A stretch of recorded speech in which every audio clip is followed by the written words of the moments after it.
Welcome back to another video. My name is Nolan Freeland, and this week I want to talk about your first rental, whether that should be a single family home or a small multifamily, duplex, triplex, small mobile home park, something in that 2 to 5 unit range, or if you should go the single family route. What should your first rental investment be? That's what we're going to discuss in this video.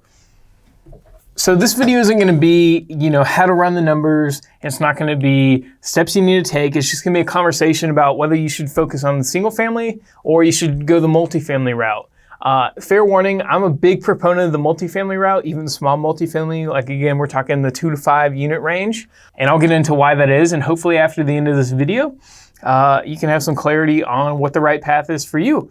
Let's start with some important questions you should be asking yourself now that you're ready to pursue your first rental. And question number one, and perhaps the most important, is what is your business plan with this?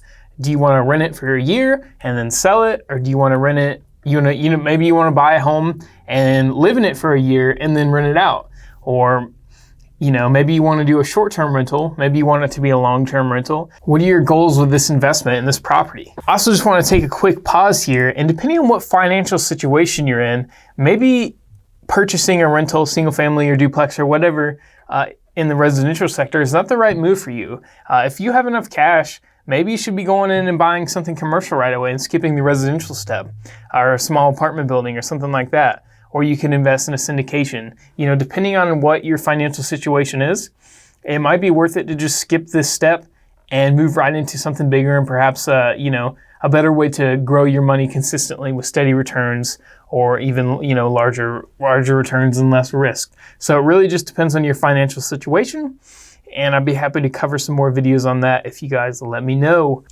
I strongly believe that your first rental should be at least 2 units.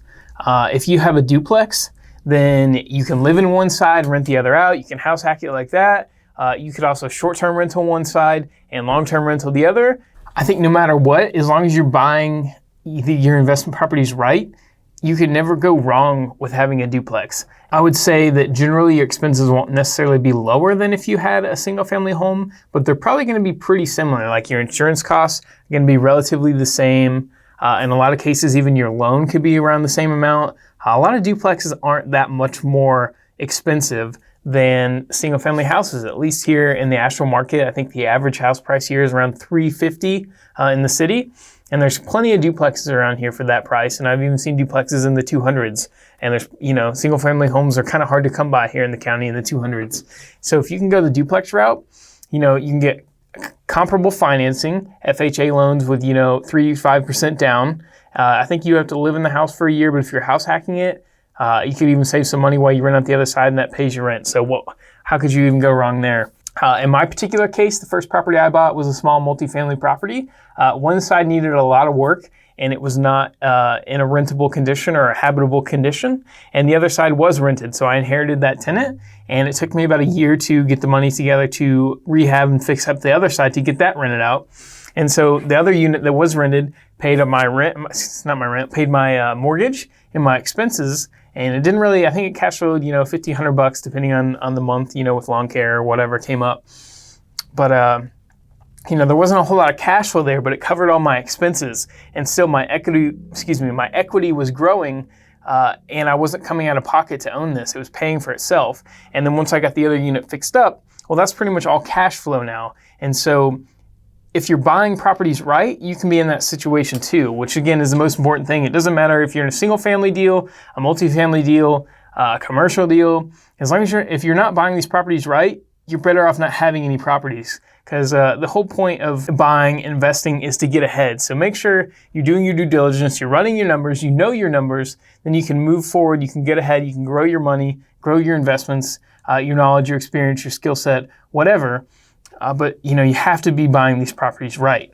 And I digress on that, and we'll go back into why I think your first rental should be a duplex. Again, the barrier to entry is not much different from a single family home. Generally speaking, vacancy is your most expensive expense when owning rental property. If you have a single family house and your tenant moves out, well, then you're 100% vacant.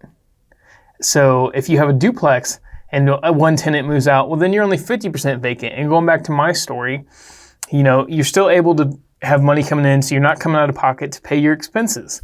and you hopefully can move in there, get that unit rented quickly, 30 days or less, and get that baby rolling again. I don't honestly know if this video was super helpful, just some practical thoughts on why I think everyone's first rental purchase investment should be a duplex, at least a small multifamily property, 2 units or more. There's no right answer here. It's whatever you think's best. Honestly, if the right single family deal pops up, I would tell you to jump on that, because at the end of the day, it's the deal and the numbers that matter. Not so much the number of doors, depending on, what purchase price you're at, which is the most important thing. So if you have a smoking hot single family deal come across your desk, I'll pull the trigger on that all day long. But if you're in a competitive market, you don't have great access to off-market deals that are trading at great prices, well then, if you're looking on the market, partner with a great agent and pursue a small multi-unit property. This is just what I think. Let me know if this was helpful. If it was, I'd love to get a thumbs up from you and maybe a subscription. And yeah, thanks for checking out this video, and I'll see you next week.